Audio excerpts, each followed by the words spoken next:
बिस्मिल्लाहिर्रहमानिर्रहीम। अस्सलाम वालेकुम। मैं हूं समीउल्लाह, आपकी खिदमत में हाज़िर हूं। आज हम बना रहे हैं दिल्ली निहारी। दिल्ली निहारी को बनाना बहुत ही आसान है और ये बहुत ज़बरदस्त बनती है। आए हम आपको बताते हैं इसमें क्या इंग्रेडिएंट्स शामिल होते हैं और इसको कैसे बनाना है। इससे पहले अगर आपने मेरे चैनल को सब्सक्राइब नहीं किया तो चैनल को सब्सक्राइब कर लें और बेल के आइकन को क्लिक करें ताकि हर नई आने वाली वीडियो आपको मिल सके।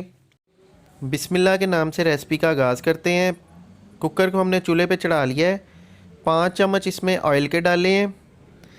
1 किलो हमने बीफ गोश्त लिया है। 2 बड़ी हड्डियाँ ली हैं। इसमें एक एक चम्मच लहसुन और अदरक का पेस्ट है। 1 चम्मच हरी मिर्चों का पेस्ट है।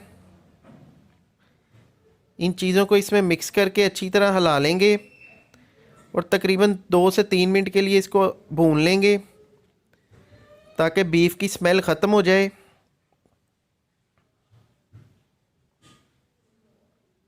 गोश्त को भूनने के बाद इसमें निहारी मसाला ऐड करेंगे।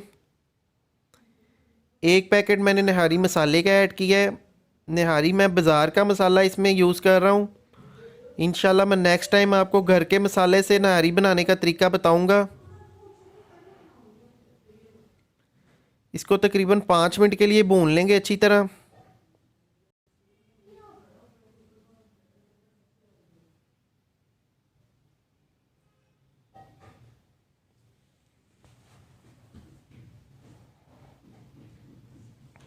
ये निहारी बनाने का इंस्टेंट तरीका बता रहा हूँ मैं आपको। 1 से 1.5 चम्मच इसमें हमने नमक का ऐड किया है। नमक हस्बे जायका कम और ज़्यादा भी कर सकते हैं। इंशाल्लाह मैं ये इंस्टेंट निहारी बनाई है, आपको नेक्स्ट टाइम घर के मसालों से निहारी बनाने का तरीका बताऊंगा। वो भी बहुत ही सादा और आसान है। इसमें 2 लीटर हमने पानी ऐड किया है।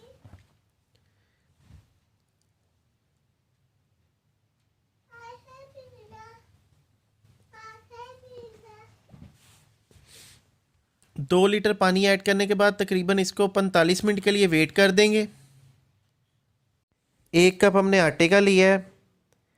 इसको हम लो फ्लेम पे आग पे भून लेंगे। तकरीबन इसको 2 से 3 मिनट के लिए भूनेंगे। ये देखिए आटे में कुछ इस तरह का टेक्सचर आ जाएगा। आटे को एक बर्तन में डाल लेंगे।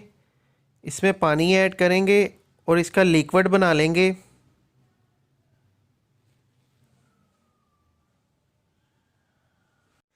ये देखिए आटा हमारा कुछ इस फॉर्म में आ जाएगा। गोश्त को तकरीबन 45 मिनट हो गए हैं। कुकर को हमने खोल लिया है। माशाल्लाह से देखें अल्हम्दुलिल्लाह इसका कितना ज़बरदस्त कलर आया है। हड्डियाँ और गोश्त को हम एक प्लेट में निकाल लेंगे बाहर और हड्डियों में से इसका मगज़ निकाल लेंगे और गोश्त को बारीक कर लेंगे। ये देखें कुछ इस तरह से हम इसको बारीक कर लेंगे गोश्त को। गोश्त को बारीक करने के बाद हम हड्डियों से मगज़ निकाल लेते हैं। ये देखिए हड्डियों में से मगज़ को निकाल लेंगे और गोश्त, हड्डियाँ और मगज़ तीनों चीज़ों को वापस निहारी में ऐड कर देंगे और तकरीबन इसको 2 से 3 मिनट के लिए पकाएंगे।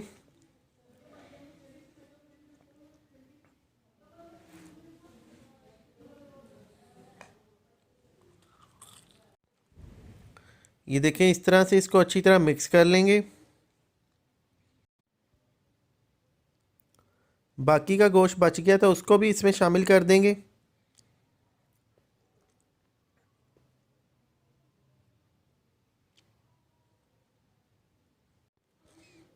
इसमें 1 चम्मच गरम मसाले का ऐड करेंगे। अब जो आटे वाला हमारा टेक्सचर था इसको हम तार की शक्ल में इस तरह डाल देंगे इसके अंदर निहारी के और चम्मच के साथ इसको मिक्स करेंगे। और अब आपने ये देखना है कि आपको कितनी निहारी थिक चाहिए, तो उसके हिसाब से आप आटा इसमें कम और ज़्यादा डाल सकते हैं। थोड़ा सा हमने इसमें फूड कलर ऐड किया है। अब इसको तकरीबन 5 मिनट के लिए पकाएंगे मीडियम फ्लेम पे। लें जी हमारी गर्मा गर्म दिल्ली निहारी तैयार है। ये देख के माशाल्लाह से कितना ज़बरदस्त इसका कलर आया। और ये खाने में भी बहुत मज़े की है। इसको नान के साथ, पराठे के साथ, किसी चीज़ के साथ भी आप खा सकते हैं। ये थी हमारी आज की सादा और आसान सी रेसिपी। इसी के साथ दें समीउल्लाह को इजाज़त। बहुत सी दुआओं में याद रखिएगा। अल्लाह ताला हम सब पर अपना करम और फजल फरमाए। अल्लाह हाफिज़।